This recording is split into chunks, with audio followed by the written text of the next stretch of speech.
Olá, amigos e amigas motoristas, sejam muito bem-vindos a mais um GringoCast. Vocês que nos acompanham aqui já sabem que a gente toda hora está trazendo temas e pessoas muito especiais, mas no dia de hoje eu acho que a gente tem uma dobradinha de tema e pessoas que é muito relevante a gente debater. Nós vamos falar aqui ao longo dos próximos minutos sobre segurança no trânsito, Maio Amarelo, e é por isso que a gente trouxe 3 convidados muito especiais. Maria Alice, diretor do Departamento de Segurança no Trânsito da Secretaria Nacional de Trânsito do Ministério dos Transportes. Muito obrigado por ter vindo, Maria. Eu que agradeço. E estamos junto aqui também com o Paulo Guimarães, CEO do Observatório Nacional de Segurança Viária. Paulo, muito obrigado por ter vindo. Olá pessoal. Por último, não menos importante, Tadeu Barros, diretor presidente. Esse é seu passado, diretor executivo, né? Diretor-presidente do Centro de Liderança Pública. Tadeu, muito obrigado, cara. Salve, Joelson. Prazer estar aqui com vocês. Paulo, Maria Alice, todos e todas. Vamos nessa. Show. Pessoal, nesse momento eu queria que vocês falassem um pouco do que vocês estão, o dia a dia de vocês, com a missão que vocês estão lidando em cada uma das suas organizações. Queria começar, Maria, se puder apresentar o seu trabalho, o seu dia a dia, a sua missão hoje em dia lá na Secretaria Nacional de Trânsito. Então, eu atualmente estou como diretora do Departamento de Segurança no Trânsito, junto com o nosso secretário Adroaldo, lá no Senatran, e trabalhando lá bastante firme com relação às questões de segurança viária, segurança veicular e outros temas bem importantes na área de segurança no trânsito. Legal, Paulo, conta pra gente um pouco do que está acontecendo lá no Observatório, como tem sido a sua missão lá como CEO da organização. Bom, eu, falando um pouco da minha história, eu trabalhei 25 anos no setor público, os últimos quase 6 fui secretário de mobilidade lá em São José dos Campos, e agora estou numa outra fase profissional. Eu sempre fui executor de política pública e agora eu contribuo para a formulação das políticas públicas. Um pouco do que o Observatório faz é isso. O Observatório é uma entidade não governamental, pertence ao terceiro setor, é uma ONG, e ali o nosso trabalho é para contribuir, a essência do Observatório. O Observatório nasceu para contribuir com o país na redução das vítimas no trânsito. Então é isso que a gente faz, entregando muito conteúdo com embasamento científico, com embasamento técnico, e atuando nas frentes de comunicação. Então a gente tem as campanhas, as publicações científicas e advocacy, onde a gente contribui para a formulação ou para a alteração da legislação, de regulamentações que contribuam sempre para um trânsito mais seguro. Show de bola. Tadeu Barros, líder do CLP, fala um pouco aí da tua missão lá, cara. Bom, eu não vou ter a coragem do Paulo, não. O Paulo falou 25 anos de gestão pública, eu não vou falar quantos anos que eu tenho, não, porque se entrega, né? Os poucos cabelos já entrega. A barba branca então, tá quase barba igual. Branca, então assim, eu não vou ter essa coragem, não. Mas atualmente estou há 3 anos à frente do CLP, o Centro de Liderança Pública, uma organização também do terceiro setor, com o objetivo de gerar impacto a partir da profissionalização da gestão pública. A gente apoia aí uma gestão pública cada vez mais profissional, que traga resultados, e a gente acredita que o caminho perpassa por 3 pilares. Educação, então desenvolvimento de novos líderes públicos, advocacy, então eu e o Paulo temos muita coisa para conversar depois aqui, então olhando para a agenda legislativa, e ferramentas, dar ferramentas para que os gestores públicos possam tomar melhores decisões. E o alicerce de tudo isso, já está cansado de escutar eu falar, né, Joelson? A gente acredita muito em política pública baseada em dados e evidências. Então, para todas essas vertentes, a gente vai falar muito aqui, mas é olhar para dados, para indicadores, para nortear a tomada de decisão.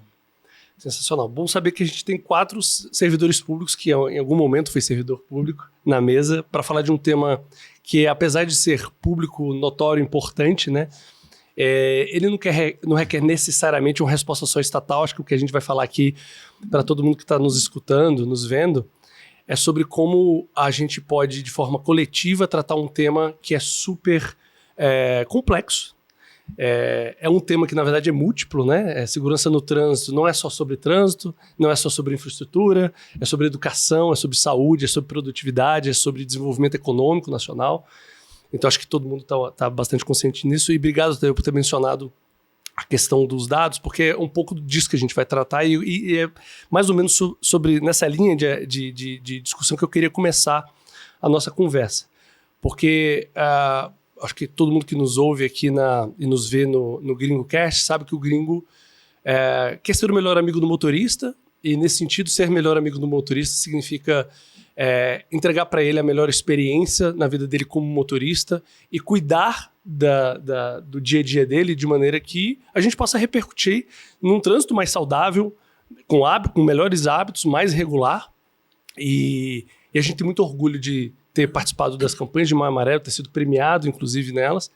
Mas a gente também tem orgulho de, no dia a dia, não só no Maio Amarelo, estar cuidando desse tema. Por isso que a gente também se associou ao CLP para construir uma visão um pouco mais objetiva sobre a segurança no trânsito. A gente sabe que as estatísticas sobre isso, em alguma medida, são históricas já. Acho que a gente, na abertura lá, o secretário Adroaldo, da abertura do Maio Amarelo, mencionou a questão, às vezes, da falta de consolidação de dados, né? Isso acho que é um trabalho que todos vocês, de alguma maneira vão pontuar aqui. Mas a gente, ao se alinhar com o CLP nesse estudo que a gente está apresentando à sociedade, a gente chegou a números bastante relevantes. E, de novo, assim, um disclaimer que a gente faz a todo mundo é de que a gente sabe que o número não representa o que há de mais importante na segurança no trânsito, que são as vidas, que são seres humanos que estão sofrendo com isso, as famílias que estão sofrendo com isso. Então, em nenhum momento aqui o número significa a gente substituir ou negar essa realidade dramática, né, na sociedade brasileira. Mas, por outro lado, para a política pública, ter dados e evidências, como você mencionou, Tadeu, é super relevante para a gente tomar as melhores decisões, né? Elas serão melhores se elas forem baseadas em dados. Então, eu queria comentar um pouco dos highlights dessa pesquisa, e Tadeu, você também nos ajuda nisso, mas algumas das coisas que a gente descobriu, Maria e Paulo, nessa pesquisa, foi, por exemplo, o Brasil tem perdido anualmente 20 bilhões de reais por conta das mortes nos acidentes no trânsito, né? Isso representa 0,2% do PIB brasileiro. Então, assim, se você pegar num período de 8 anos, a gente gastou 180 bilhões com essas mortes, né? Quando vocês olham para números como esse, aí depois, Tadeu, fica à vontade para explorar outros números e outras comparações, inclusive, que eu acho que são super relevantes. Olhando para a experiência de vocês nessa temática, assim, da onde que vê? Assim, a gente também entende que, e o estudo mostra isso, que está melhorando, né? A gente tinha uma queda muito... A gente tinha, na verdade, um crescimento muito vertiginoso das mortes, mas nos últimos anos isso aparentemente tem sido reduzido, mas a gente está muito atrás de países da região e países no mundo. Como que vocês olham isso, as origens desse problema, assim, especificamente no Brasil, dada a experiência que vocês têm nessa temática? Onde estão os principais problemas se a gente tivesse que... ou áreas em que a gente deveria se atuar, ter mais atenção, focar para tentar resolver este problema no médio e longo prazo? Quem começa? Posso? Damas primeiro. Bom, eu, há uns 15 anos atrás, né, fui chamada para ser diretora-geral da Polícia Rodoviária Federal, e naquela época nós iniciamos um projeto que chamava-se Rodovida, que hoje virou um programa do governo, né? Hoje nós temos 2 grandes programas voltados para as questões de gestão de trânsito, que é o Rodovida e que é o Penatrans. O Rodovida, ele iniciou justamente com essa visão de que a gente precisa primeiro diagnosticar, verificar onde estão os problemas, os comportamentos, né, no trânsito, e aí sim fazer ações planejadas, integradas, porque envolve não só rodovias, envolve rodovias federais, municipais, estaduais. E essa integração também entre as instituições de gestão no trânsito, na segurança no trânsito, é extremamente eficaz para que a gente possa priorizar. As instituições normalmente têm dificuldades, tem falta de dados, tem falta de equipamentos, digamos, para que você possa atuar lá, como um simples radar, por exemplo. Tem problemas de gestão, de capacitação, e iniciamos um treinamento nacional, que é, acho que, muito foco, né, dessa atuação de gestão voltada para as questões públicas, né? E, na época, nós tivemos uma redução de mais de 50% nos índices de mortes no país. E nós fizemos também um convênio, na época, com o IPEA. Foi a primeira vez que se foi falado no custo social de um acidente de trânsito. Ou seja, qual que é o impacto que tem na saúde, que tem na previdência, que tem na segurança. Qual o impacto? Como você poder trazer em dados, em números? E a gente fez esse convênio com o IPEA e foi mais ou menos escalonado um acidente sem vítima, com vítima. E a questão também que não se tem como falar, que é a vida, que a vida não tem como você dizer, custa isso. Exato. Né? Mas, enfim, foi diminuído em 50% dos índices de acidentes. Foi a primeira década mundial, a gente conseguiu dar resultado. Né? Na época, o nosso ministro, que era no governo da Dilma, né? No ministro José Eduardo Cardoso, recebeu um prêmio da ONU, inclusive, por conta disso, em 5 anos conseguir a meta da década mundial. Mas esse programa, que é o Penatrans, ele veio para complementar, inclusive, porque aí vai nos municípios. E aí vai também outras visões, que não só a questão do veículo em si, né, mas também a infraestrutura, a segurança viária, todo o contexto que tem que ter para que você realmente... Segurança veicular. Hoje já se fala em sustentabilidade, né? Quando a gente está falando de segurança veicular, a gente está falando em veículos que não sejam tão poluentes. Sim. Então, tem uma série de questões que hoje são complementares com o Rodovida e que aí a gente está tentando avançar dentro dos municípios. E a participação de todos para que esse avanço ocorra é extremamente estratégico para que a gente possa chegar lá no município. Paulo, na tua visão como observatório, acho que você também tem uma experiência municipal interessante, né? Como você está olhando esse desafio esses números falam muito, né? Mas a gente, para tentar entender o que a gente pode fazer no futuro, o que a tua experiência já te informou sobre onde a gente deveria estar olhando? Achei que você ia passar por Tadeu, né? As damas primeiro, depois os mais velhos. Olha, eu tô na minha. O Tadeu é só aparência de vez em quando. Olha só, a gente tem uma questão comportamental muito forte aqui no país. Né? Então, quando a gente olha para a segurança no trânsito, né, são 3 pilares principais: a infraestrutura, o veicular, que a Maria Alice falou, e o comportamento. Então, assim, do ponto de vista de infraestrutura, a gente está avançando bastante. Por exemplo, a nova década, a ONU decretou uma primeira década mundial, que foi 2011 a 2020. A gente tinha um compromisso, o mundo tinha um compromisso, 153 países signatários do acordo. A gente não atingiu, era para reduzir em 50% a projeção do número de mortos até 2020, e esse compromisso foi renovado. Então a gente está numa nova década. E o que essa nova década traz de diferente da primeira década? Alguns conceitos principais. O primeiro é que na primeira década a gente olhava muito para modal. Então a gente vai trabalhar com o carro, a gente vai trabalhar com o ônibus, o caminhão. Agora não. Agora a pessoa é a peça central, porque a nossa jornada é multimodal. Né? Os seus motoristas, seus amigos, né? os motoristas aí que estão aí na rede gringo, para chegar no carro vão a pé. Né? No final de semana usam outro modal. Então a gente olha para a pessoa em primeiro lugar.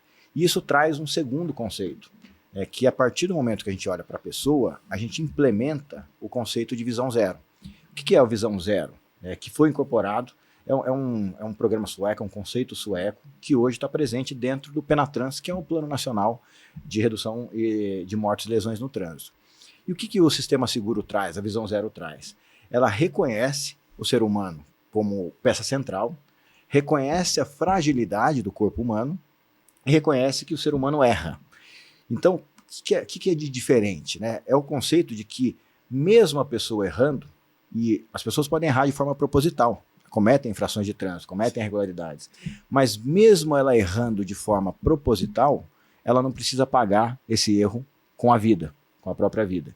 Então, quando a gente vai para a infraestrutura, por exemplo, né, a gente tem uma curva perigosa. Antigamente, a gente colocava a placa, colocava a sinalização, colocava o radar, colocava a proteção ali, né, o guarda-reio, a defensa metálica, e se a pessoa não prestasse atenção, se excedesse o limite de velocidade, ela ia bater ali e ia morrer. Agora não. A gente tem as rodovias do Paraná, estão aplicando muito isso, né? Tem as áreas de escape. Então, mesmo que ela cometa o excesso, mesmo que ela cometa a falha, esse erro vai ser perdoado. Então, do ponto de vista de infraestrutura, eu acho que a gente está avançando bastante. Do ponto de vista veicular, então, a gente tem vários programas governamentais que direcionam a melhoria dos nossos veículos. Então, se a gente parar para pensar um pouquinho, coisa de 10 anos atrás, 10, 12 anos atrás, airbag e ABS não era obrigatório. E isso foi um grande avanço que o país teve do ponto de vista Eu sou do tempo que nem um retrovisor direito era obrigatório. Eu sou do tempo que eu viajava numa caravana no porta-mala com colchão. Chiqueirinho. Daqui pro... E eu sou do tempo da época que estava discutindo a nova lei e nós fomos lá dentro do Congresso para poder colocar esses itens de segurança nos veículos. Desculpa, eu sou do tempo do airbag. Eu esqueci de manter a coerência. Mas é tudo uma evolução. E é lógico que essa evolução ela tem... Você não pode determinar uma política pública sem ter um olhar 360 para a sociedade. Isso tem questões econômicas que são envolvidas, questão de emprego e renda. Né? A máquina, né? A Marisa falava isso para a gente aí antes da gente começar, uma decisão tomada por um órgão com essa magnitude, com essa importância, impacta na vida das pessoas diretamente. E às vezes de forma muito rápida e muito significativa. Então a gente tem infraestrutura, tem veículo e tem a questão comportamental. A questão comportamental hoje, né, então a gente está avançando bastante nessas duas, a questão comportamental é o grande desafio, né, e é isso que o Observatório trabalha bastante. Né, o nosso foco principal, a gente trabalha com veicular e infraestrutura, mas o foco principal é comportamento. E aí você falou um pouco do impacto, até para passar a bola para um senhor aqui que está na minha frente, mas falando um pouco de impacto, uma das formas de a gente ir mudando essa percepção de risco, porque as pessoas têm deficiência de percepção de risco, para algumas coisas, para outras não. Você talvez não tenha muito pudor de pegar carona com um amigo seu que tenha bebido depois de fazer um happy hour, mas você nunca entraria num avião, né, com um piloto bêbado. Então, peraí, por que você faz essa diferenciação? Então a gente precisa chamar a atenção para o risco, né, que percepção de risco, porque o trânsito é uma coisa muito nova na nossa vida, né, se a gente falar de história da humanidade. Então a gente ainda não se acostumou com esse risco. Como é que a gente faz para chamar a atenção? A gente tenta mostrar outras coisas para a sociedade que não só números. Os números são muito importantes, embasam toda a política pública, mas a Dona Maria, o seu João que está lá nos assistindo, muitas vezes não consegue enxergar, né? Não consegue se ver naqueles números. Então, vou dar um exemplo para finalizar a nossa fala. A gente tenta conscientizar as pessoas tocando o coração das pessoas. E o impacto social, né, todos esses bilhões de reais que são desperdiçados, perdidos por conta desses acidentes, dessas vítimas, tem uma outra coisa sinistra que acontece, que é o impacto na família. A perda de um ente, às vezes, é irreparável. Mas mais do que isso, né, a gente com os 33, 35 mil mortos que a gente está tendo por ano aqui no país, a gente tem aí, estima-se 500 mil sequelados permanentes. Então você imagina uma mãe, né, que tem um filho aí de 18 anos, de 15 a 24 anos, que são aqueles que mais são o principal grupo de vítimas, uma mãe, né, que tinha ali uma perspectiva do seu filho com toda a vida produtiva e que ele ficou tetraplégico porque caiu de moto. Ela tem que dedicar a vida dela, o resto da vida, a cuidar desse filho. E por último, um outro lado. A gente fez uma vez uma campanha e era uma figura de um senhor, né, de idade, um telefonema, ele começando a chorar, e dizendo assim, este pai está recebendo uma ligação que seu filho se envolveu num acidente fatal. Então, assim, será que ele perdeu o filho? Mas não, neste caso, o filho dele matou outra pessoa. Então, esse outro lado também, as pessoas precisam atentar para isso, né? Você matar uma pessoa no trânsito, você ter ali seu filho matando uma pessoa no trânsito, gera um impacto na família também gigantesco. Então, comportamento e formas da gente conseguir acessar a população com uma linguagem que seja factível, né, que eles consigam incorporar e se ver nessas ações. Esse é o grande desafio. Bom, eu acho que puxando o gancho aí que o Paulo falou, que a Maria Alice falou, e esse seu disclaimer é muito importante, aqui parabenizar e falar que assim, é um orgulho o CLP ter o gringo como parceiro, porque o gringo olha o amigo dele e, em primeiro lugar, humanização e depois todo o resto. E nesse estudo que a gente fez, a gente tem muito cuidado com essa questão dessa questão afetiva, dessa questão humanitária, para depois os números trazerem alguns complementos. E além disso, é algo que, como um bom mineiro, eu gosto de contar uns causos, a gente tem que ter cuidado também quando a gente fala em números, em dados e correlações, o quanto que elas são falaciosas, o quanto que a gente tem que ter cuidado para elas. E o caso é o seguinte, estava tendo muito ataque de tubarão numa praia na Austrália. E eles perceberam que as pessoas estavam sendo atacadas, estavam tomando um sorvete novo. E aí iniciaram um estudo em uma universidade durante 6 meses para verificar o que tinha os ingredientes daquele sorvete, para ver que eles estavam buscando algo que aguçava o olfato do tubarão. E estavam estudando. No meio do estudo, depois de muitos e muitos milhões de dólares, o que eles viram? Aqui estava mais quente, as pessoas estavam querendo tomar mais sorvete e as pessoas estavam entrando mais na água. Entrando mais na água, obviamente, o risco por ataque de tubarão é maior, ou seja, não tinha nenhuma correlação com sorvete. Então, por que eu trago isso aqui? A gente vai falar muito de números, mas o quanto que o tomador de decisão, o impacto que ele gera numa política pública, ele tem que ter cuidado também com o processo decisório e as correlações que podem ser falaciosas. E aí, já entrando nos nossos estudos, em conjunto com o Gringo, o Joels falou aí num número, e aí, Maria Alice, você citou aí o IPEA. Então, esse estudo nosso é um estudo que usou essa metodologia do IPEA. O Departamento de Trânsito norte-americano utiliza essa lógica de cálculo, que a gente pega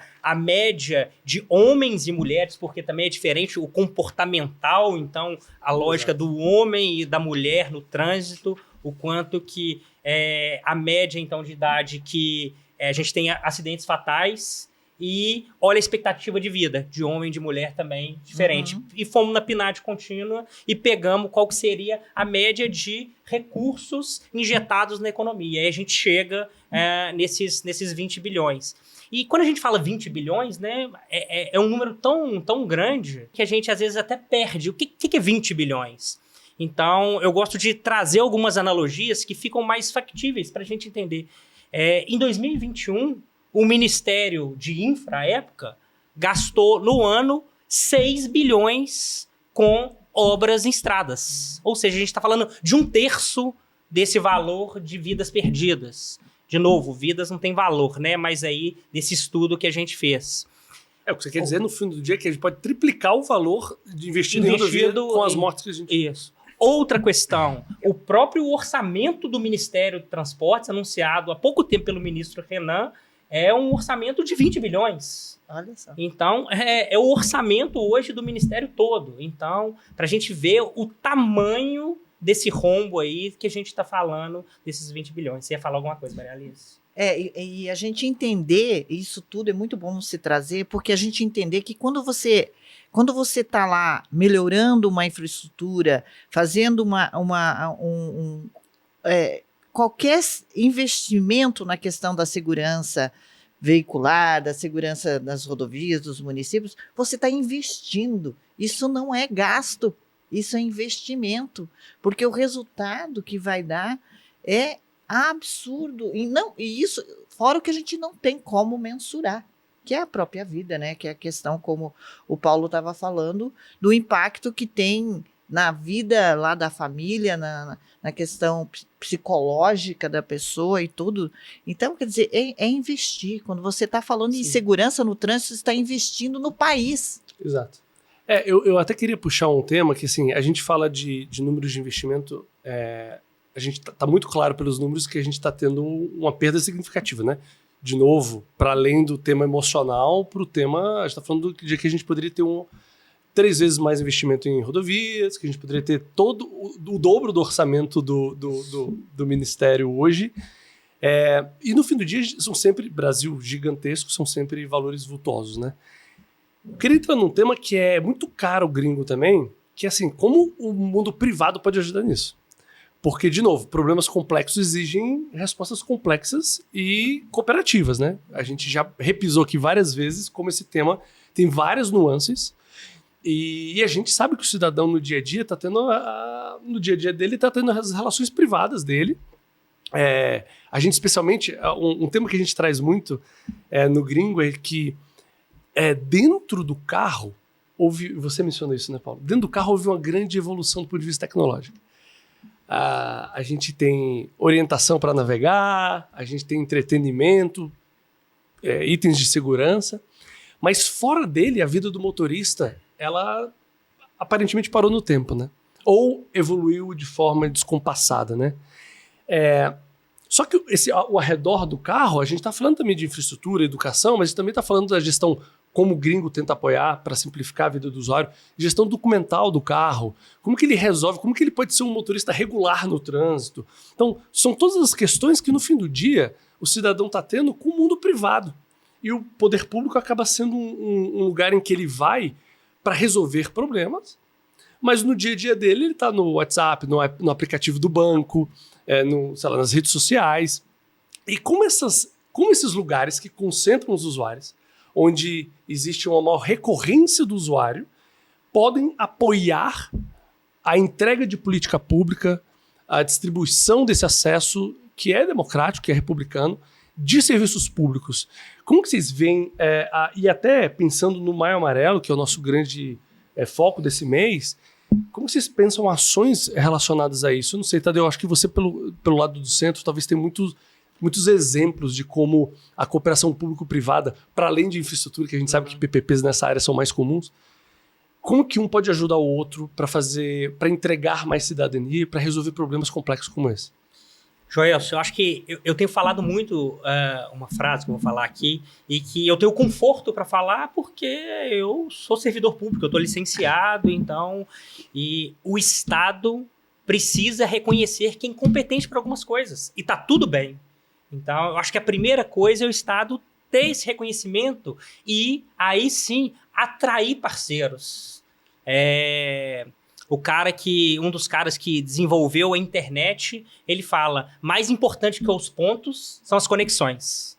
Perfeito. E o Estado, ele tem uma capacidade de atrair esses parceiros, e aí o que a gente consegue enxergar? E aí eu sou o único que não sou especialista aqui em trânsito, aí eu vou trazer um pouquinho da minha bagagem como administrador, e aí eu lembro muito do Mintzberg, que ele fala a parábola do elefante, né? Que coloca 3 cegos na frente de um elefante, um pegando o rabo, o outro pegando a pata, o outro pegando a tromba. Eu não tenho uma visão sistêmica, uma visão completa. E como o Paulo falou aqui, é a visão não só da infra, é a visão da pessoa. Eu tenho a gente estava conversando ontem, né? Educação, legislação, fiscalização, então, e infraestrutura. Então, é muito complexo esse ambiente. Estou falando isso tudo para falar o quê? O Estado precisa dessas parcerias. E aí a gente tem falado muito em dados abertos. Isso. Vamos abrir dados para quê? Para a iniciativa privada ser parceiro e ajudar o Estado para, no fim do dia, entregar serviços melhores, mais baratos, com uma maior transparência, rastreabilidade. E nós todos aqui temos chapéu de cidadão. É ter uma tranquilidade que esse serviço vai ser bem prestado. E não quer dizer que eu acho que isso tem que ficar muito claro, Joelson. A noção do Estado é que assim, eu tenho um competidor ali que está querendo prestar o mesmo serviço que eu. Não é competição, é complementariedade. Sim. São canais. Você fala muito isso. Deixar falar o seguinte: eu tenho que chegar no cidadão e não o cidadão tem que vir até mim. Então eu tenho que facilitar o distribuição de canais, né? Então, poxa, eu vejo o Gringo hoje como um grande parceiro para o Estado para complementar. E outra coisa, eu tendo um serviço melhor, mais fácil, o cidadão conseguindo fazer, eu vou ter mais receita para o Estado. Eu tendo mais receita para o Estado, isso volta em políticas públicas melhores. Então, assim, todo esse ecossistema é para dizer assim, a gente precisa trazer essas parcerias. Eu posso até, para não monopolizar aqui, trazer outros exemplos. Claro, claro. Eu acho que você retomou uma fala do Paulo importante, do Visão 360 graus, né? De que no fim do dia o Detran olha para o cidadão por um ângulo, a seguradora por outro, o banco onde você faz o financiamento está te olhando de outro jeito. ninguém tá te vendo de forma global, né? E aí, Paulo, acho que o Observatório, o dia a dia dele está muito baseado nessas parcerias, né? O que você está vislumbrando para o plano? Depois queria, Marieli, se você pudesse também falar um pouco sobre o Penatrans, para atualizar as pessoas sobre o plano. Acho que ele é relevante. Acho que ele tem uma contribuição gigantesca para esse tema que a gente está trazendo. Mas, Paulo, se você puder brevemente comentar para a gente como que você está vendo essas possibilidades de parceria e, assim, no fim do dia, para a gente ter estatísticas consolidadas, uma visão 360 graus do usuário, dessa pessoa que no fim do dia pode ser uma vítima da segurança do trânsito. A parceria, José, é fundamental. A gente tem, por exemplo, uma cooperação técnica com a Senatran, onde a gente contribui para o desenvolvimento de várias políticas públicas. Porque o que acontece? Né? E uma coisa que eu aprendi na gestão pública. Né? O Tadeu citou o exemplo do elefante. A gestão pública é o elefante. É lento, demora para se mexer, é todo travado. E o que acontece? Hoje o mundo, né, se a gente pegar a história do mundo, a gente vinha numa velocidade. Cada dia que passa, a velocidade é maior, mais rápida. Né? A evolução das coisas, a modificação. Então o que eu aprendi na gestão pública? Né, e que eu acho que é um conceito legal, um conceito novo. Né? A gente... Né, e eu trabalhei muito tempo na Prefeitura de São José dos Campos, né, foi uma coisa que a gente aprendeu lá. 4 pilares essenciais para uma boa gestão pública. Primeiro, a inovação. Quando a gente fala de inovação, não é só tecnologia, é novas soluções para os velhos problemas, né, é enxergar diferente, é sair um pouco da caixa. O gestor público tem essa dificuldade, porque é muito amarrado em norma. Isso. Então, esse é um primeiro desafio, um primeiro pilar, a inovação. E o segundo é simplicidade. A gente precisa simplificar a vida do cidadão. Né? O poder público ajuda muito quando ele não atrapalha. Né? Já é o primeiro ponto. Né? Então, e quando a gente fala de inovação, às vezes a gente imagina coisas muito complexas. Na verdade, a inovação, a tecnologia vem para simplificar a vida do cidadão e não para complicar. Então você tem, por exemplo, o Gringo, né? É uma baita de uma plataforma tecnológica, né? Que quem usa, né, flui. Né? Eu baixei lá, fiz o cliente oculto, né, que você me pediu para fazer lá. Pô, a plataforma flui, é simples, é fácil, né? Então você acessa um serviço de alta tecnologia de uma forma super simples. Depois você tem a questão do compartilhamento de recursos. Então é essencial hoje a gente compartilhar recursos. Eu vou dar um exemplo que não tem nada a ver com o nosso assunto aqui, mas que serve para a gente se inspirar. Quadra de esporte de escola municipal. Ela passa a maior parte do tempo fechada. Exato. Então por que a gente não pode oferecer isso? Às vezes aquele é o único equipamento que aquela comunidade tem. Aí o aluno, a molecada da região, pula o muro da escola para poder usar a quadra. Por que a gente não pode compartilhar esse recurso? É isso. E por último, uma gestão aberta. E a gestão aberta, né, quando a gente tem um conceito e tem uma ética como gestor público, a gente não tem problema de conversar com o mercado. Porque e o Brasil tem isso, né? O gestor público ele não pode conversar com o mercado, porque sempre tem um olhar. Não, gente, não, a gente tem que conversar com o mercado. E a gente tem que abrir para o mercado, a gente que é gestor público, para o mercado atuar junto com a gente, porque é mais rápido, tem mais velocidade. Então, eu acho que a chave está um pouco nisso, né? Da gente se aproximar mais, de tornar mais aberto. E o Maio Amarelo, ele traz essa reflexão. A gente sempre teve a Semana Nacional de Trânsito, que se concentra lá no mês de setembro, isso. E sempre foi a partir da lógica do poder público. Então, os órgãos de trânsito e tal, isso é uma coisa do poder público. O Maio Amarelo, ele trouxe a sociedade. Então, a participação das empresas é essencial para a gente conseguir promover cultura de segurança. Se a gente quiser mudar a cultura da sociedade inteira de uma vez, a gente não vai conseguir. Mas se a gente trabalhar com as microculturas, né, eu vou lá na sua empresa, né, você tem lá X colaboradores, e a gente começa com ações e iniciativas da própria empresa, levar essa cultura de segurança viária, falar sobre deslocamentos, compartilhamento de espaço público, viver em comunidade, conceitos de cidadania, cuidar do outro. Tudo isso vai alterando essas pequenas microculturas, porque cada uma tem a sua característica, a sua forma de absorver esses ensinamentos, né? Então a gente vai mexendo com essas microculturas e a gente tem um resultado final Legal. Isso que o Paulo tá falando, só cortando rapidamente. E lembra muito aquela época de flash mob. Sei. Que um louco sozinho mexendo e aí de repente você vai contaminando e quando você vê tá todo mundo fazendo aquilo. Então é o efeito manada sob o ponto de vista positivo, né? De trazendo bons exemplos. Porque no fim do dia, aí já passo para você, Maria Alice, o custo já está sendo compartilhado. Assim, o custo tá todo mundo sendo afetado por ele. Como a gente faz para compartilhar a solução e os recursos disponíveis, né? Porque eles estão disponíveis, né? E eu acho que, assim, no fim do dia, você menciona de novo o Maio Amarelo, eu acho que isso aqui é uma grande oportunidade, super simbólico pra gente.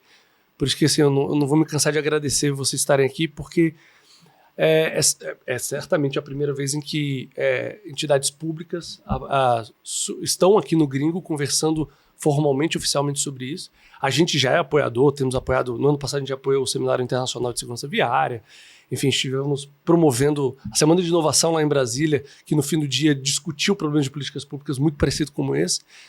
E aí, Maria Alice, olhando lá para o seu departamento e talvez até mais amplamente para a Secretaria Nacional de Trânsito, lá com o Adroaldo, como vocês estão vendo agora os 10 anos, né, do Maio Amarelo? Acho que tem uma efeméride aqui, uma data muito, muito, muito marcante, muito simbólica. As ações para esse ano e um pouco nesse contexto do que a gente está falando de o que mais que a gente pode fazer juntos, né? Pegando um pouco da fala do Paulo sobre era um viés muito público, muito estatal.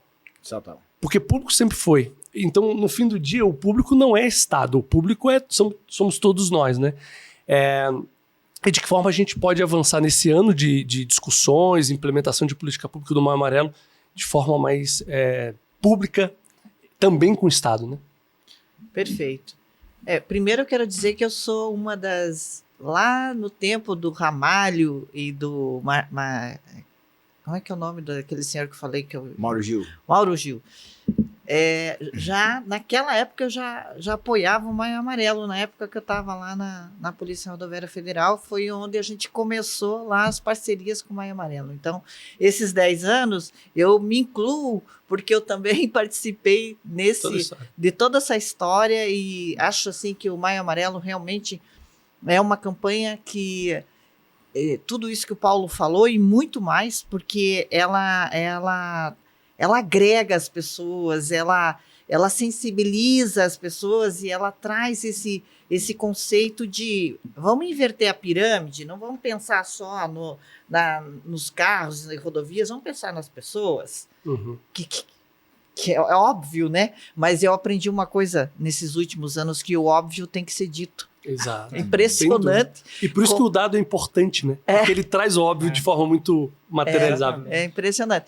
Então, e lá no Senatran, um dos trabalhos hércules que estão se desenvolvendo agora é justamente esse compartilhamento de dados. Né? Porque a gente tem vários sistemas e um não fala com o outro, e enfim, compartilhar os dados e abrir.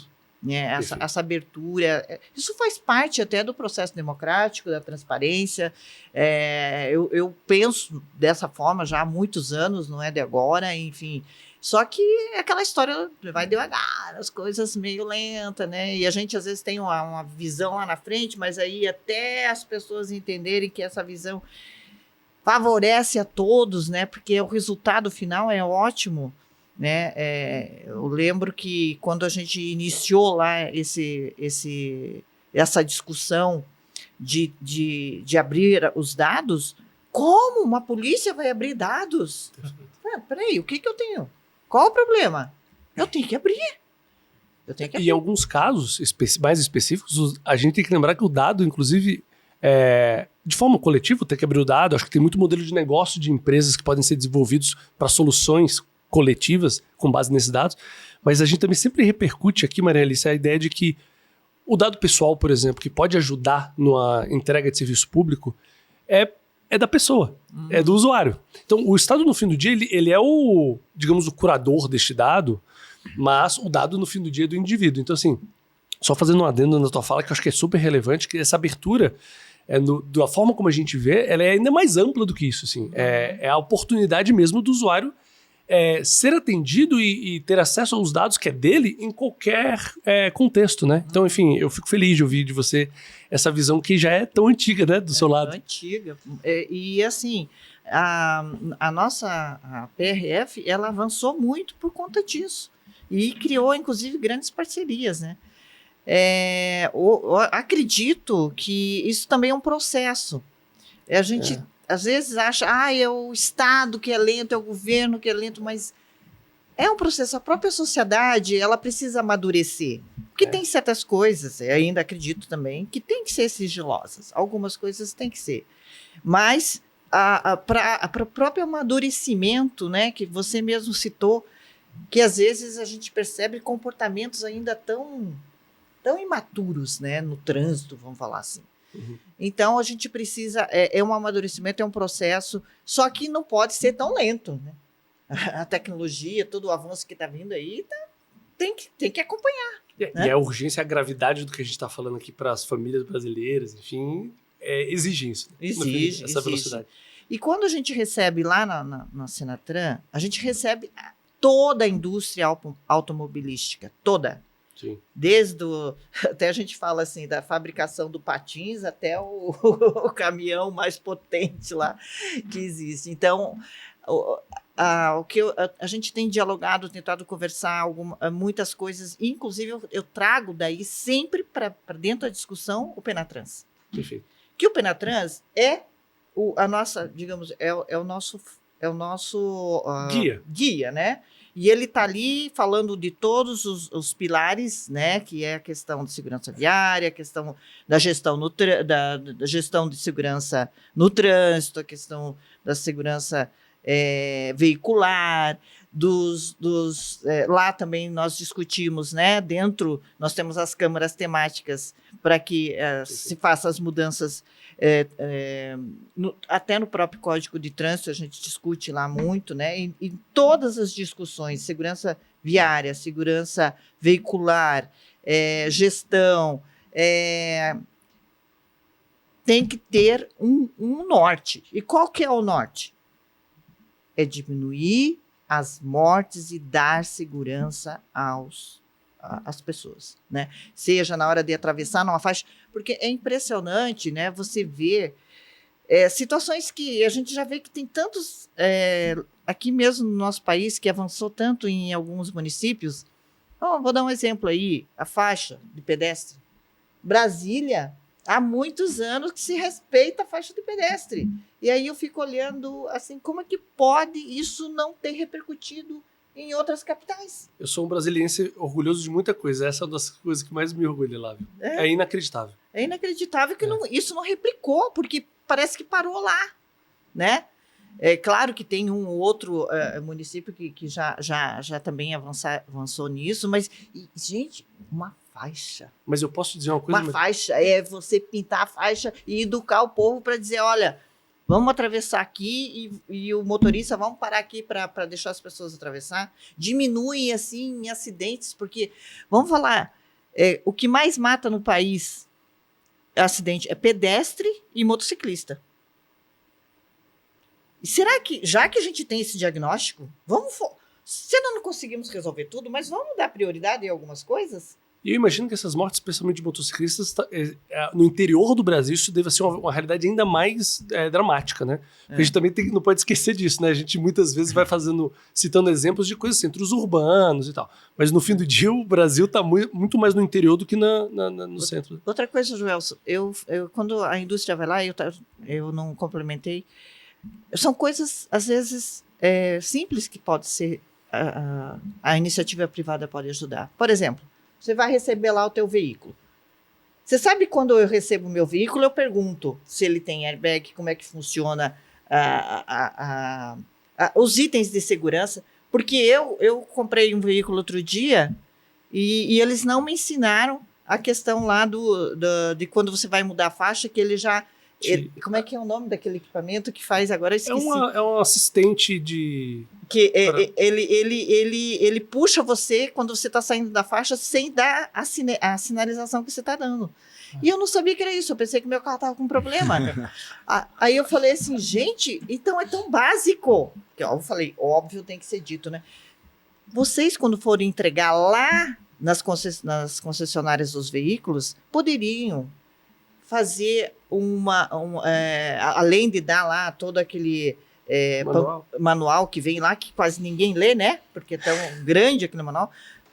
Ensinar o motorista como ele se comportar para utilizar, porque está vindo tanta coisa embarcada hoje na questão de segurança veicular e as pessoas não sabem utilizar. Sim. Então, o básico, isso já ia diminuir, as pessoas já iam saber para que ele vai utilizar aquilo ali, quando que um airbag vai ser acionado, por que ele é acionado. Enfim, todo um comportamento que ali na hora de adquirir o veículo poderia ser trabalhado. Sobre esse teu caso específico, uma coisa desse tema assim, de como startups que estão criando novos modelos de negócio podem ajudar, a gente soube lá no Gringo de uma startup que estava cuidando desse tema dos manuais. De que, cara, é difícil, é igual bula, é pior do que bula, na verdade, né? E os caras estão sistematizando os manuais, e mais um motivo para que a abertura de dados seja tão relevante. Nesse caso é menos sensível, mas você conseguir fazer uma leitura automatizada do manual, trazer para o usuário em termos como alertas, agendamentos, aquela informação que é útil para ele. Porque no fim do dia ele nem precisa buscar, você simplesmente incorpora aquele conhecimento no dia a dia do motorista, sobre revisão do carro, coisas desse tipo, né? Então acho que você fala alguma coisa, Tadeu. Não, é porque aí eu lembrei da questão aqui, o Paulo mencionando inovação, e inovação é simplicidade, né? E eu acho que o grande desafio é, às vezes, por que isso daqui não tem manual? Eu compro isso daqui, isso vem a caixinha e vem só nem o carregador tá vendo mais, né? Mas assim, por quê? É a busca pela simplicidade por ser algo amigável, né? Intuitivo, então, né? Intuitivo, essa é a palavra boa, Paulo. Então, aí você foi falando, eu mas acho no que trânsito não dá para ser muito intuitivo, não, porque de repente você, mas se tiver mais, assim, natural pra pessoa... É cultura que tem que ser... Eu acho que o Adroaldo, no lançamento do Mar Amarelo, mencionou essa coisa, né? Do tipo, cara, o maior risco que a gente tem é quando a gente começa a se acostumar com as coisas. Isso pode ser um risco associado, né? De você estar tão, assim, relaxado que você possa, digamos, baixar a guarda, né? Mas no fim do dia, eu acho que o teu ponto é super perfeito, cara. Assim, tá todo mundo no mundo real tentando trazer soluções que falam assim, cara, a gente passou da era de você ter que pensar a respeito das coisas. Elas simplesmente acontecem, né? Dá um exemplo, assim... Eu lembro o moleque quando veio o código 97 de trânsito, cinto de segurança. Ninguém usava cinto de segurança. Eu lembro que no começo não era hábito, né? Então, assim, hoje é hábito das pessoas pegarem o cinto. E aí, o que tem intuitivo? Entra num carro e não coloca o cinto. Você não sai do lugar porque fica te enlouquece, mas é o quê? Né? Inclusive intuitivo. Agora no banco traseiro, porque então... o banco traseiro ainda tinha muita resistência. Pessoas não usavam. E hoje, inclusive, eu já estou sabendo que vai vir cinto de segurança, além das crianças, cadeirinha, já vai vir para pet também. Olha, eu queria tocar um tema aqui, e é muito particular com você, Maria Alice. Para todo mundo que conhece mais de perto o Gringo, sabe que a gente tem um nível de adesão a outras pautas, e essa é claramente uma das mais importantes, mas a representatividade tanto da nossa força de trabalho, quanto as coisas que a gente faz para fora também. A luta por um mundo mais igualitário nas oportunidades profissionais, enfim. E a gente conversando nos bastidores, você trouxe tanta notícia fantástica sobre o teu passado, como a liderança feminina, num tema tão masculino, que, assim, se você puder brevemente compartilhar com a gente, porque eu acho que todo mundo merece ouvir isso, só como highlights, você me mencionou que você até disse aqui que foi diretora-geral da Polícia Rodoviária Federal, mas até hoje você foi a única, pelo que você me disse, entre as polícias também, Federal e Rodoviária Federal. Você mencionou pra gente que você foi a primeira motociclista da Polícia Rodoviária Federal, a primeira motociclista mulher. Se você puder brevemente compartilhar com a gente um pouco dessa história, desses momentos que você viveu como liderança feminina, um pouco do desafio, assim, eu acho que isso é inspirador pra gente também, e eu acho que também isso tem a ver com a nossa discussão de segurança viária. Obrigada. Vou ter que ter um poder de síntese grande, viu? Tá bom, Porque tá são bom. 34 Mas é importante. Fala assim, faz sucesso. O que você anda fazendo? Você faz. Bom, eu comecei em 84, fui uma das primeiras mulheres que na época foram 5 mulheres no Paraná que entraram pela primeira vez por concurso público federal. Porque até então não tinha, né? Mulher não entrava de jeito nenhum. E eu e mais 4 mulheres entramos. Só que assim, durante muito período a gente queria trabalhar lá como policial rodoviário federal lá na estrada, fazer, né, blitz, fiscalização, e não deixava a gente dentro dos gabinetes. Mas aí teve a oportunidade lá de vir um curso de motociclista, de batedor. E eu falei, opa, peraí, como é que é? Eu posso me inscrever? Ficaram meio assim, acharam que eu não ia dar conta, porque era só moto grande. Harley Davidson, 1.500. Inclusive depois a gente teve que pilotar a Amazonas, que era 1.600 cilindradas, é uma loucura. E eu pensei, pô, tá aí a minha carta de euforia para eu ir para rodovia mesmo, né, que eu queria ir. Aí eu fiz o curso, todo mundo achou que eu não ia aguentar. Não, essa aí ela vai cair, não vai querer mais. Não sei o quê. Aí eu fiz, consegui passar. E aí começou a minha carreira realmente. Indo para a estrada, trabalhando, fiscalizando. E estudando também, fazendo meus cursos de capacitação, que eu sempre tive essa visão que a gente precisa estar capacitado para fazer as coisas. E aí surgiu a oportunidade de ser a superintendente no estado do Paraná. Nós tivemos esse desafio enorme, porque foi também um desafio muito grande. Nós tínhamos 1.200 quilômetros de rodovias, e em pouco tempo teve uma ação pública lá que fazia muitos anos que estava correndo, e a gente teve que, em pouco tempo, assumir mais 3.500 quilômetros de rodovias no estado todo. O estado do Paraná, além de ser um grande estado que está na rota, né, dos transportes do país, tem aeroportos, portos, 3 fronteiras, então é um desafio enorme. E mais, de uma hora para outra, 4.200 quilômetros de rodovias no estado. Enfim, aí foi. Opa, aí quando a Dilma, né, na época como presidente, o nosso ministro olhou assim e falou assim, quem é aquela mulher lá no Paraná? Quero conhecer essa mulher. Ele já tinha estado em todos os estados, visto como é que era as gestões dos outros superintendentes. Aí ele me chamou, daí foi lá. Falou, nossa. E o resultado no Paraná foi assim, porque a gente começou a trabalhar com a visão de planejamento, que não existia nas instituições de polícia. Era, como eu estava brincando aqui, era o sistema NHS, conhece? Na hora sai. Não. Aí Se joga. Só vai. Aí, não, peraí, vamos fazer diagnóstico, ver onde que tem mais acidentes, ver qual é o comportamento, enfim. Começou aí todo esse modelo de gestão que o José Eduardo Cardoso, na época, me chamou e falou, eu quero que se implante isso aí no Brasil inteiro. Eu falei, meu Deus, no Brasil inteiro. E você ficou, no fim do dia, você ficou por 7 anos lá, né? Você Acabei tinha ficando. A segunda mais longeva. 7 anos e ainda por cima, com todo o trabalho, digamos, do dia a dia para fazer, ainda nós tivemos os 5 grandes eventos, que foi logo que o Papa Francisco esteve no Brasil pela primeira vez, né? Imagina você atender a vinda do Papa. Depois teve a Copa das Confederações, a Copa, as Olimpíadas e as Paralimpíadas. 5. Não existe nenhuma polícia do mundo não tem uma operação tão grande quanto essas. Uhum. Não existe. Pode falar em várias operações. Essas, né? Mas foi muito legal, porque essa visão sistêmica de integração, de trabalho em conjunto com outras instituições e trazer toda esse compartilhar dados, criar nós tivemos naquela época, né, essa visão de trazer os comandos de controles integrados, né? foi ideias que a gente trouxe de outros países. Então, foi muito bom, teve um impacto muito bom na gestão de todas as instituições.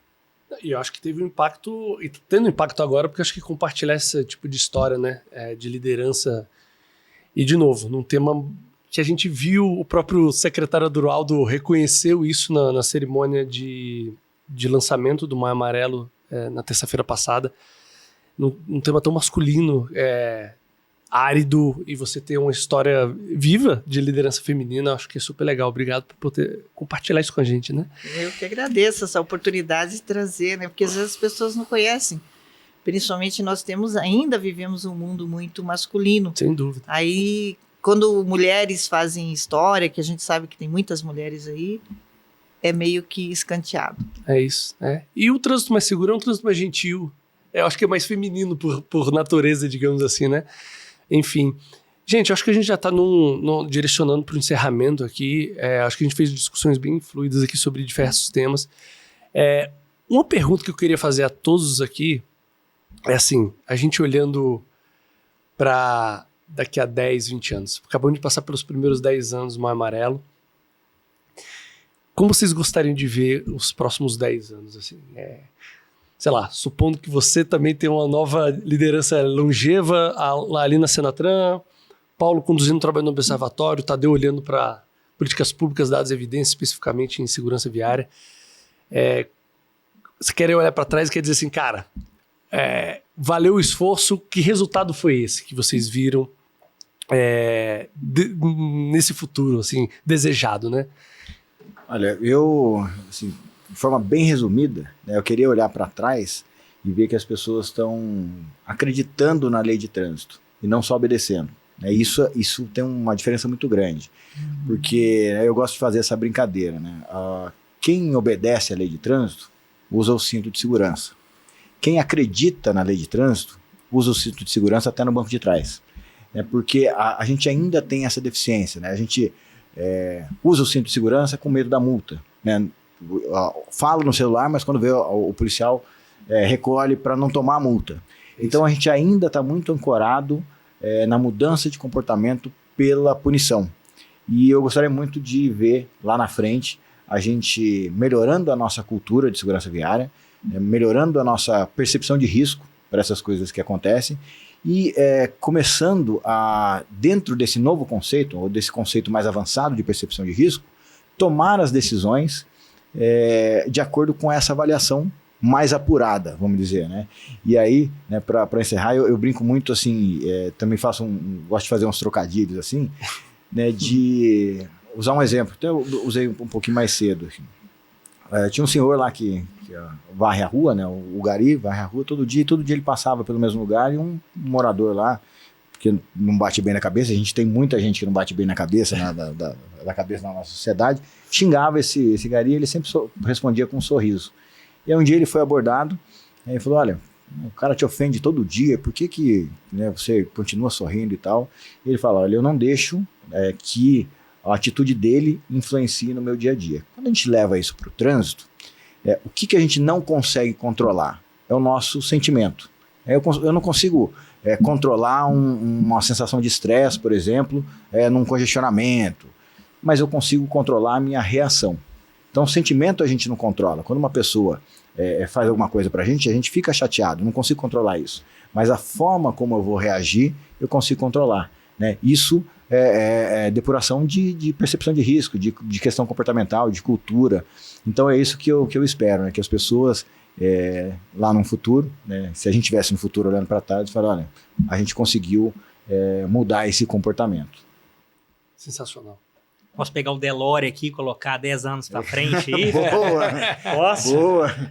DeLorean, acho que tem muito amigo gringo aí que não sabe o que é DeLorean. Agora, aqui no final, eu entreguei minha idade, né? Exato. Entreguei. Não, eu vejo, até fazendo uma analogia com carro, a gente tem, e eu brinco isso muito em algumas palestras, não é à toa que a gente tem um retrovisor muito maior do que o para-brisa muito maior que o retrovisor. Olhar para trás é importante? Lições aprendidas. Mas por que o para-brisa é muito maior? Sempre olhar para frente. Eu gosto de uma expressão que eu sempre falo com os meus times, que é olhar para a próxima curva. Todo mundo, a gente está falando o tempo todo aqui de carro, de trânsito, e quem não já pegou uma estrada e você dá uma... Você para de prestar atenção e você entra mal na curva. Então, olhar para a próxima curva, daqui a 10 anos, que a gente esteja olhando para a próxima curva, que é uma construção, acho que política pública é uma construção beta contínua. Então, é sempre buscar uma melhoria incremental, é sempre ter, eu acho, essa chama acesa dentro de todos nós, que daqui a 10 anos eu quero estar olhando mais para frente ainda.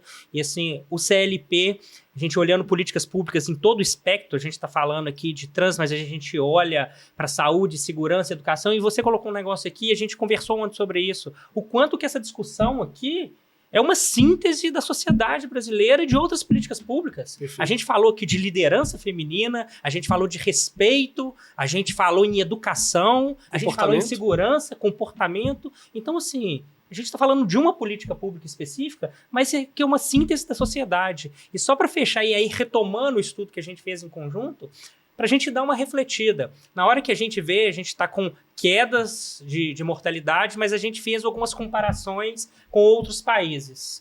E a gente faz algumas comparações e aí a gente vê assim, o melhor país é o Japão. Aí a correlação falaciosa, será que o Japão tem uma malha rodoviária grande, o suficiente, nem perto do Brasil? Mas a gente olha para Canadá, para Estados Unidos, para Austrália, e os níveis são muito mais baixos. E a gente vai na cultura, no hábito das pessoas. E quando a gente vem para a América Latina, a gente vê que Venezuela, República Dominicana, que são países muito menores que o Brasil, a mortalidade é muito mais alta. Então, tem envolvido aí muito mais com a política pública, é cultura, hábito, comportamento, pessoas. Sim. A gente abre falando da importância das pessoas e fecha. Então, assim, essa discussão aqui é uma discussão que extrapola a discussão de sociedade. Sim. E que daqui a 10 anos a gente continue olhando para frente, porque eu acho que o desafio nosso é de ser melhor, cada um de nós. Você falou em varrer a rua. Meu pai sempre falava o seguinte, se a gente varrer o nosso terreiro, e todo mundo varrer o seu terreiro, a gente vai ter uma vida melhor. Então, cada um tendo um compromisso de ser um pouquinho melhor. Sensacional. Posso ser um pouco mais ousada? Você deve, né? Você deve. Eu vejo o futuro como, na minha frente hoje, tecnologia.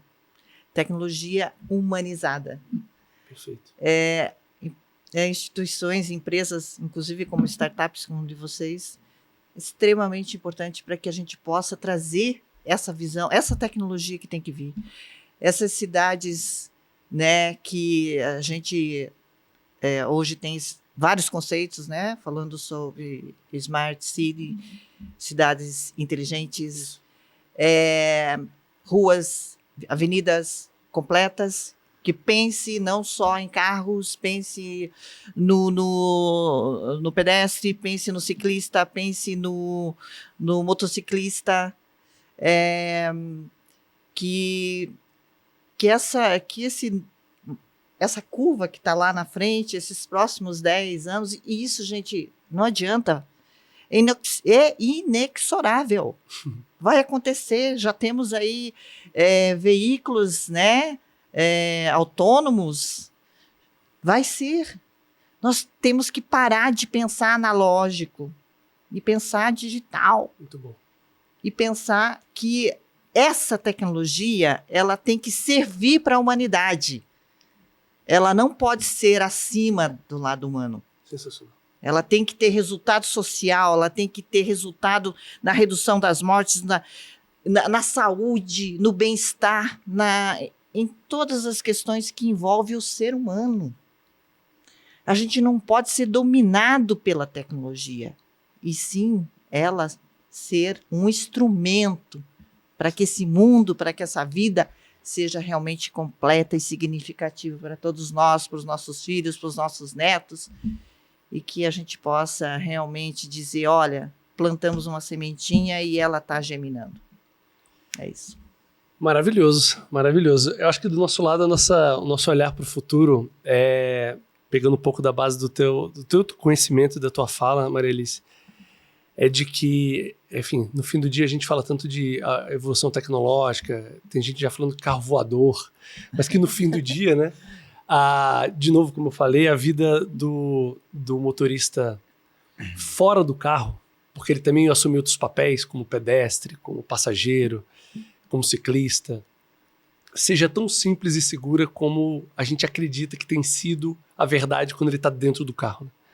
Esse é o compromisso do Gringo com essa agenda. Eu queria agradecer demais a presença de vocês aqui. Eu acho que a gente fez uma boa conversa. Sintam-se convidados a voltar quando quiserem. Observatório, somos parceiros do Observatório. Queremos ser cada vez mais, viu, Paulo? CLP, acho que a gente tem 10 anos de... Não convida não, que a gente é facinho. Do nosso lado, então. CLP, um parceiro recente, mas que a gente tem certeza de que vai ter um futuro de contribuição gigantesca para a sociedade, para a nova liderança pública. E Senatran, Maria Alice, a gente já tem feito coisas junto com vocês, a gente espera fazer ainda mais. Conte com a gente, acho que conte com o mercado, né? Conte com o mundo lá fora, porque no fim do dia o gestor público, e eu também sou um gestor público licenciado, a gente sabe que é saindo do ar-condicionado da nossa salinha lá na esplanada dos ministérios, que a gente vai viver a realidade do mundo, a gente vai fazer melhor política pública, a gente vai entender melhor de gente. E entendendo melhor de gente, a gente vai entregar mais coisas para essas pessoas, né? Mais valor para essas pessoas. Então é isso, pessoal. Esse foi mais um GringoCast. Espero que vocês tenham curtido o bate-papo. Queria convidar a todos vocês para comentarem sobre assuntos como esse, que a gente possa, eventualmente, em novos episódios, convidar novas pessoas para a gente continuar essa conversa com os amigos e amigas motoristas. Até breve.